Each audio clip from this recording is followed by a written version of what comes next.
Hello and welcome to MPA 752 Online. My name is Michael Ford. I'm going to be your professor this semester, and I just want to go over a few things about this class to get you started. Um, First off, some of my background. I am in my fifth year here at the University of Wisconsin-Oshkosh. Prior to coming to UWO, I worked for about a decade as a practitioner. I was working in the nonprofit sector the whole time. But I did work very closely as a lobbyist on 4 different state budgets. And since that time, I've also worked with many municipalities on budgeting situations, and I've done budgeting work in Wisconsin, Indiana, and Louisiana. So I do bring a lot of practitioner experience to this class, and it's something that I value because really budgeting is something that can be a huge, I guess, understanding budgets and being comfortable with the budgeting process can be a huge practical skill for you in the workplace as you go off there and find a job, or as you seek better jobs within your current place of employment, promotions, I suppose. So, what's the purpose of this class? Well, first off, I love budgeting. I think that it is actually very exciting. You probably think this is going to be all about number crunching and math. That sounds boring. There's going to be a little bit of that, but really what we're talking about here is larger. It's philosophical. We're taking the fundamental challenge of public administration, which is taking the infinite needs of the populace, of the governed, and trying to satisfy them, even though resources are finite and values and needs are contested. So sometimes the public doesn't want the same thing. And the budget is that contract between government and the governed. That contract by which we ensure that there's transparency, that people know where their money's going, where the city's money is coming from, or the organization, whatever it is, wherever you're budgeting. It can also be an accountability document. It's the document that is used, sorry, that's my son, he's running around here. It is the document that is used to judge the performance of government after the fact. It really, a good budget is a beautiful thing and really gives government legitimacy and builds trust. A poor budget does exactly the opposite. The citizens don't understand it. It's full of jargon. It's full of numbers that aren't explained. It causes people to lose trust in government. So that's the budgeting aspect. We're also going to be talking about financial management, which is more of the day-to-day running of an organization, whether it's a small nonprofit or a large municipality. How do you go about measuring your finances and implementing your finances day to day? So it's an awesome course, in my opinion. So let's go over the syllabus so you get an idea of what your expectations are. So first off, under instructor, you see me. My office is Clo Faculty 422. If you are around Oshkosh, I know many of you are out of state. I think a couple of you might even be out of the country. But if you happen to be around, I do have my office hours every Tuesday and Thursday from 10 to noon. Now for MPA students, that tends not to work because you have these things called jobs. So I am more than happy to work with you. If you do want to get together in person, just let me know and we'll find a time to make that work. My only caveat is that there occasionally will be a child next to me, but that's okay. All right, my email is fordm@uwosh.edu. That's important to know because if you go forward at uwosh.edu, you'll get the other Mike Ford, who's a retired education professor, who's a nice guy and usually forwards those emails to me, but can't guarantee it'll come to me. My phone number on there, I have my cell phone number there, just so you know you can reach me easily. That said, I usually don't get a lot of phone calls. I don't prank call me or anything, but if you do need me, that's probably the quickest way to find me on the phone because in my office I might be teaching or doing something. I might not be in there, but I'm always with my cell phone. So meeting time and place, well, this is an online class. So what we're going to do is split the class up into 5 week-long modules that look exactly like the in-person version of MPA 752. So what will happen is every Sunday before our class, I will send you specific instructions about what's going to be happening this week. And actually, it'll probably be even before then, but ahead of time, you will get specific emails from me explaining what the expectations are for that week. They're pretty consistent, though. There's going to be recorded lectures that I want you to watch and make sure that you watch those by Wednesday of that week. And then there's going to be some sort of message board activity with questions or assignments or something that I will want you to complete by the end of that week, Saturday. So our week-long modules, if you look on there, September 3rd to September 9th, the 24th to the 30th, October 15th to 21st, November 5th, November 11th, November 26th to December 2nd. So they're going to be a week long, and like I said, you'll get specific instructions about each of them ahead of time, but primarily you will be watching lectures online, and you will be engaging in discussion board activity. Of course, you'll have assignments as well. So the course description's there.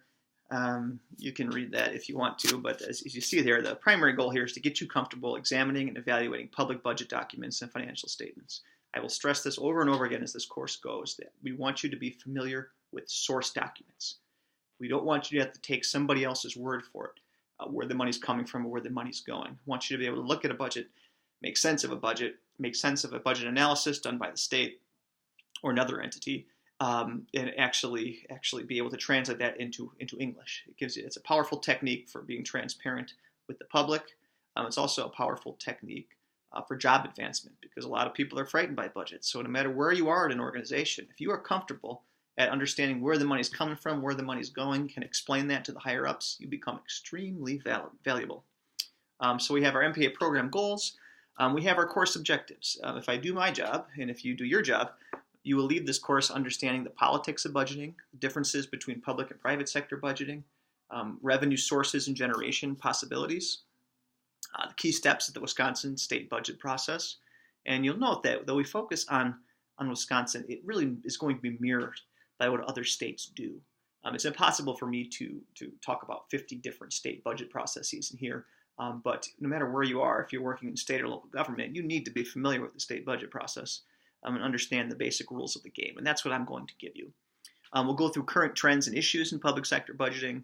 We'll talk about interest groups, and finally, your final project, you will evaluate the financial health of a municipality or nonprofit organization of your choice. It's an exciting project. So you'll also do some classic readings, and that's always probably the most fun. No, students tend to find that the most irritating, but that's early in the semester, so you'll do the fun stuff at the end. And really, it's not irritating at all. It's good to have an idea of the intellectual history of public sector budgeting, because not only is it interesting, but it's also important for understanding why you're doing what you are doing today in practice. Okay, so your formal assignments. The first one will be a discussion of a classic public finance reading with a group of classmates. So that will occur. I'll assign that after the first class. I will send each of you a document that's a academic reading. I'll split you off into groups on the message boards, and you will just talk about those readings with one another, and then read what the other people have to say. You'll also have to do a little write-up about that reading, and I'll send the formal instructions ahead of time, don't worry. You will evaluate and present a state budget paper. What that means, well, you'll understand what it means when we get to it, but it'll be looking at a state budgetary issue and basically mimicking the role of the Legislative Fiscal Bureau, where you will try to present all the facts around a proposal from the governor or the legislature, and present it in a fashion that can inform practice. So the goal there is to get you to be able to take budgeting and explain it to a budget document and explain it to a lay audience. And you will do that by recording your own PowerPoint presentation, which is something I've known we've done in other classes here, but also something that if you have struggles with technology, we can work through that. But this being an online program, I don't anticipate that you have many of those issues. Finally, you will analyze the fiscal health of a municipality using budget documents. That's really exciting. What that means is you will find two budgets. You'll find a current budget for a municipality of your choice, and you will track down one that's 5 years old. And you will look for certain indicators and evaluate the trends, and use it to present a PowerPoint presentation that you will have to create as your final assignment, that is meant to be presented to a city council or village board on how your municipality is doing financially. It's actually pretty cool and pretty powerful. And as frustrating as it will be at times, it is the best way to get comfortable with budgets. Just get in there and dive in and start looking for things. So the required text is written by Robert Bland. Poor guy. His name is Bland, and he writes a textbook about budgeting. It's not Bland, though. It's actually a very nice book. Students tend to like it. It's put out by ICMA, which is a practitioner organization. It's called Budgeting, a budgeting guide for local government. You shouldn't have any trouble tracking that down. It's the only actual thing you need. There's a couple other readings that I'll email to you or I'll post on D2L, but the only textbook is the Bland textbook. I have on there non-required but useful texts. So the ICMA has a thing called Evaluating Fiscal Conditions that we're going to be using in this class for your final assignment. Might be something you're interested in, but again, I would only buy that if that's something that you really want to do in practice in your place of work. The next one is called Financial Management in the Public Sector, Tools, Applications, and Cases. This is definitely much more mathematical and is more designed for somebody who might be working as a financial manager and is looking for more of that mathematical formulas and that type of thing. The last one is Warren Ruppel, Governmental Accounting Made Easy. I used to assign this textbook, but the problem with Governmental Accounting Made Easy is that it does not make government accounting easy, despite the name. And it's also a very dry area, and students didn't like the textbook. And it really doesn't help if I assign a textbook that nobody likes, nobody reads. You're not going to learn from it. So we will do most of our discussion of accounting through lecture and through message board discussion, because I do want you to have a general idea of how government accounting works, because that's a hard skill that students have said has been helpful after they've graduated from this program, and I want you to be exposed to it. Okay, course requirements and policies. To pass this course, you got to participate in each of our 5 meetings. You got to get this stuff done. You'll be graded on the following. Your participation is 20%. That first presentation, so that's the message board activity where you're talking to each other about that classic reading, that's going to be 20%. Your second class presentation, and that's going to be where you present the state budget paper online through a recorded PowerPoint. That's 20%. And then your final assignment, which is evaluating the fiscal health of the municipality, that'll be 40% of your grade. Late assignments won't be accepted without prior approval. If you're struggling to complete an assignment, just let me know so we can figure out a plan. Act with integrity, don't plagiarize. It's very, very hard to plagiarize in this class because of the nature of the material.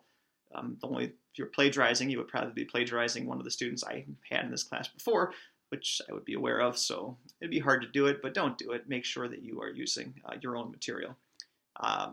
Civility on the message boards, that's always something that we have to mention. Be nice to each other. Believe it or not, budgeting, because you're talking about allocation of needs. That's something that's close to people's hearts, so I don't mind a little bit of impassioned discussion, but obviously be civil to one another. If not, I'll delete your comments and I'll shoot you an email telling you to be civil. I'll ask you to be civil. But because I have the power to delete your comments, I guess that's really not a question if you know the answer. Anyways, this first class will be an introduction to public sector budgeting and financial management. I will have 3 lectures recorded for you, and I expect you to read Bland chapters 1 through 7. So that should be your focus right now. Work on reading those chapters ahead of time. Get those readings done, chapters 1 through 7, by September 3rd. And on September 3rd, we'll open it up so you can watch the lectures.